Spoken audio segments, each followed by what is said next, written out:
Bonjour, j'espère que vous allez bien. Ça me fait plaisir de me présenter à vous aujourd'hui. Je m'appelle Julie Berthiaume, je suis psychosociologue et fière fondatrice de l'entreprise Devenir grands-parents.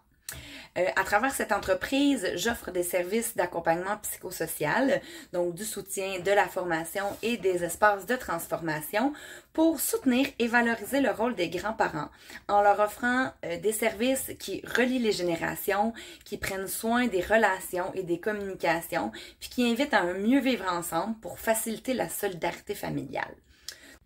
Donc, cet automne, grâce à ADA UQAR, on va avoir la chance de discuter, de réfléchir ensemble sur la grand-parentalité d'aujourd'hui. Donc, lors d'une formation divisée en 3 blocs de 2 heures, on va pouvoir d'abord survoler plutôt l'aspect socio-historique de la grand-parentalité, comment à travers le temps, les grands-parents, leur place au sein des familles, comment leur responsabilité, leur rôle a évolué dans le temps, pour voir aujourd'hui qui sont ces grands-parents-là, comment ils s'actualisent dans les familles, puis également quels sont leurs besoins, quels sont leurs sentiments en tant que grands-parents.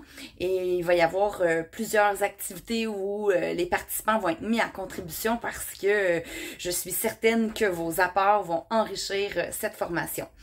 Et par la suite, dans un deuxième temps, il va y avoir tout ce qui concerne en fait la relation aux parents. Donc, lorsqu'on devient grand-parent, ça se joue à 2 niveaux. D'abord avec les parents et ensuite avec les petits-enfants qu'on va aborder dans un 3e temps. Donc, dans un 2e temps, quand on va parler de la grand-parentalité et des communications et de la relation aux parents, on va regarder ensemble quels sont les besoins des parents? Comment on peut faciliter la relation avec les parents? Quelles sont les clés de communication à mettre en place pour s'assurer d'une bonne relation dans cette nouvelle dynamique relationnelle avec les parents? Puis on va aussi regarder quelques pièges à éviter en tant que grands-parents dans cette nouvelle dynamique relationnelle. Puis je vais vous inviter à réfléchir surtout à des gestes à privilégier pour entretenir de saines relations avec les parents.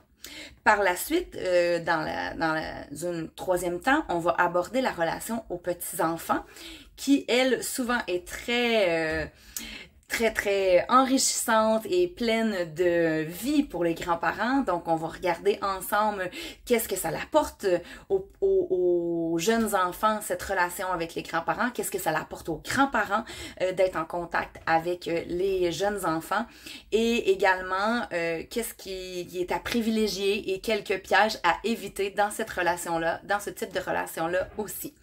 Donc, c'est vraiment une invitation qui nous amène à faire un portrait de la situation actuelle grâce aux échanges qu'on va avoir ensemble, grâce à votre contribution.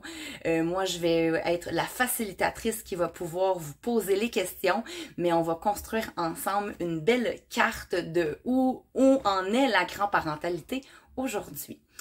J'espère que cette courte présentation vous a donné envie d'investir cette formation-là, puis qu'on aura la chance de se retrouver en présentiel à l'UQAR dans quelques temps. Donc, je vous remercie et au plaisir de vous rencontrer.